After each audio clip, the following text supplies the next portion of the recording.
Fund होता है IPF। लेकिन अगर तुम्हारा ट्रेड एक्सचेंज पर एग्जीक्यूट नहीं हुआ या फिर कोई गारंटीड रिटर्न्स वाली स्कीम है तो ये IPF आपकी मदद नहीं कर सकता है। और अगर आपका ब्रोकर ही डिफॉल्टर बन जाए तो फिर IPF आपको कॉम्पेंसेशन दिला सकता है। कहां से सीखा? NSE की साइट पर। सोच कर समझ कर इन्वेस्ट कर। स्वागत है ब्रेक के बाद डीडी न्यूज पर। आप देख रहे हैं इस वक्त अब बारी आ गई है अगली चर्चा की, और अगली चर्चा है कि सुरक्षा मुद्दा जो था संसद में, सुरक्षा चूक का मामला, उसमें राजनीति भी हो रही है, जांच तो खैर चल ही रही है।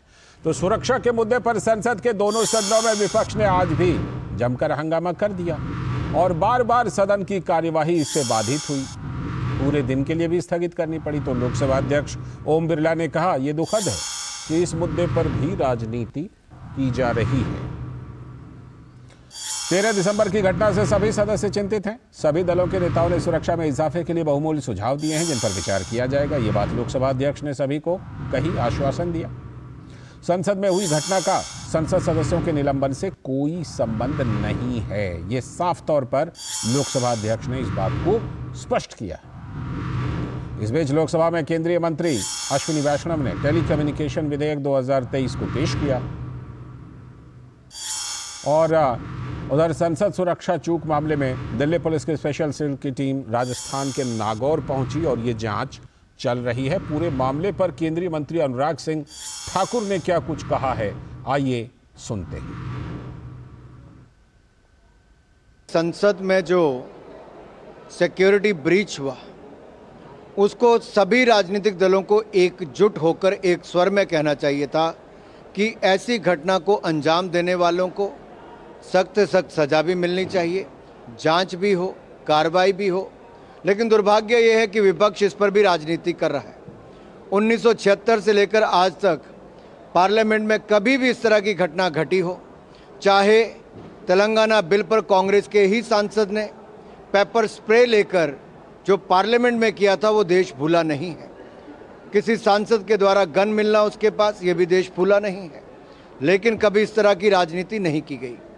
कांग्रेस और विपक्ष राजनीति करने का बहाना ढूंढ रहा है, सदन ना चलने का बहाना ढूंढ रहा है। अगर विपक्ष के पास चर्चा करने के लिए कुछ नहीं तो कम से कम ऐसे गंभीर विषय पर राजनीति नहीं करनी चाहिए। स्पीकर महोदय ने पहले दिन ही कहा था और सभी राजनीतिक दलों के प्रतिनिधियों को बुलाकर बैठक की थी।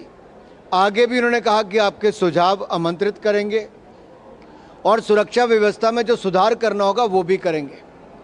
अब ये सब करने के बाद भी विपक्ष सुझाव देने तो आता नहीं, लेकिन राजनीति करने से बाज नहीं आता है। इससे पता चलता है कि तीनों राज्यों में हुई अपनी हार से ध्यान हटाने के लिए अब ओछी राजनीति पर उतरा है।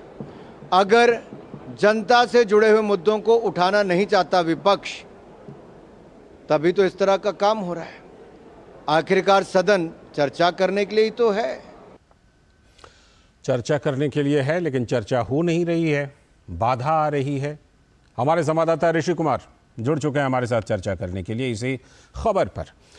ऋषि, ये बीजेपी सवाल उठा रही है कि देखिए, संसद में पहले भी कभी मिर्च का जो वो स्प्रे था तेलंगाना मुद्दे पर, वो भी हुआ था। कई और भी मामले आए हैं जिसमें कुछ ना कुछ इस तरह से सुरक्षा में सेंध लगी है। बात आती है, उस पर चर्चा होती है, सुरक्षा को और मजबूत किया जाता है।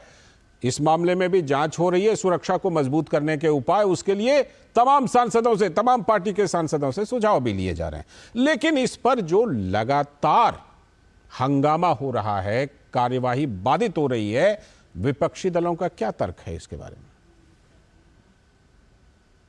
फिलहाल से जहां तक इस पूरी घटना के बाद, जो 13 दिसंबर की घटना है, उसके बाद जो विपक्ष का जो रवैया है वो निश्चित तौर से जो गतिरोध दोनों सदनों में देखने को मिल रहा है उसी को बढ़ावा देने वाला रहा है अब तक। और ट्रेजरी बेंचेस की तरफ से बार बार आग्रह और साथ ही साथ चेयर की तरफ से आग्रह होने के बावजूद भी यह गतिरोध थमता हुआ नजर नहीं आ रहा है। और इसको हमने देखा है कि दोनों ही सदनों में सदस्यों की निलंबन की कार्यवाही तक सभापति को करनी पड़ी है। लेकिन इस पर अभी भी कोई ऐसा रास्ता नहीं निकल के आ पाया है जिससे कि ये गतिरोध रुकता हुआ दिखाई दे। और इस बीच सरकार ने कोशिश की कि भाई कामकाज तो करना ही है, तो ऐसे में टेलीकॉम बिल और उधर राज्यसभा में भी दो बेहद महत्वपूर्ण विधेयक, वो यूनियन टेरिटरी और जम्मू कश्मीर पुनर्गठन संशोधन द्वितीय विधेयक पारित कर दिया गया। हालांकि सभापति ये नहीं चाहते थे, वो चाहते थे कि इस पर चर्चा हो, लेकिन चर्चा और संशोधन देने वाले विपक्ष जब हंगामे और शोर शराबे में मौजूद थे, तो इस वजह से उन्होंने कहा कि आप अपने काम के प्रति गंभीर नहीं है, तो सदन की कार्य को आगे बढ़ाते हुए ये दोनों विधेयक राज्यसभा से पारित भी हो गए। अब जहां तक आपने पूछा है कि विपक्ष का क्या तर्क है, तो आज हमारी सुबह तमाम विपक्ष के सांसदों से भी बात हुई। उनका कहना है कि चूंकि ये घटना 2001 में भी हुई थी 13 दिसंबर को, और उस समय के जो तत्कालीन गृह मंत्री थे लालकृष्ण आडवाणी, इन्होंने सदन में आकर कहा था और इसके बारे में जानकारी दी थी। तो विपक्ष इसकी तुलना उस घटना से कर रहा है और वो कहता है कि इस पर गृह मंत्री आकर स्थिति को स्पष्ट करें और बताएं ये घटना किस तरीके से हुई है, किस तरीके से जांच चल रही है। और उनका एक ही तर्क है कि वो गृह मंत्री के बयान को चाहते हैं। दूसरी तरफ सरकार कह रही है कि इसमें अभी जब जांच चल रही है और दोनों ही सदनों के सभापति के द्वारा इस बात को सदन में रख दिया गया है, खासतौर से लोकसभा अध्यक्ष के द्वारा गृह मंत्रालय को पत्र लिखकर इस मामले में कार्रवाई को और जांच को आगे बढ़ाने की जो सिलसिला शुरू हुआ है, और इस मामले में हम देख रहे हैं कि कार्रवाई हो भी रही है, तमाम लोग गिरफ्तार हुए हैं, अभी भी जांच चल रही है। तो ऐसे में ट्रेजरी बेंचेस का कहना है कि जब तक जांच पूरी नहीं हो जाती तो किस तरीके का बयान विपक्ष आता है। ये जो दोनों ही पक्षों का जो आमने सामने का जो वाद और प्रतिवाद है, ये इसकी वजह से विरोध बढ़ रहा है। और अभी हमने देखा है कि जो राज्यसभा है वो फिलहाल 4:30 बजे तक के लिए स्थगित है, जबकि लोकसभा कल तक के लिए स्थगित। ऋषि, एक थ्योरी ये भी आ रही है कि देखिए कई बार बाधा जो है वो इसलिए भी की जाती है कि किसी न किसी मुद्दे से ध्यान भटकाना हो। तो ये थ्योरी आ रही है कि जो 5 राज्यों के चुनावी नतीजे आए हैं वो, दूसरी बात कांग्रेस सांसद के यहाँ जो अपार संपत्ति पकड़ी गई है 353 करोड़ तो सिर्फ नकद ही पकड़ी गई है, उन सब चीज़ों से भी कहीं ना कहीं इस डिसरप्शन के जरिए ध्यान जो है हटाने की कोशिश हो रही है। ये भी एक थ्योरी आ रही है। क्या आपको भी लगता है कि ऐसा कुछ है और विपक्ष चाहता है कि चलो इसी तरह किसी तरह गुजर जाए इसी मामले को लेकर के? थ्योरी क्या, ये तो सत्ता पक्ष साफ साफ आरोप ही लगा रहा है कि विपक्ष जो है संसद में हुई घटना का राजनीतिकरण कर रहा है। और इस राजनीतिकरण करने की वजह जो सत्ता पक्ष की तरफ से कहना है कि साफ साफ दिख रहा है कि वो अपनी हार की हताशा में ऐसा कर रहा है।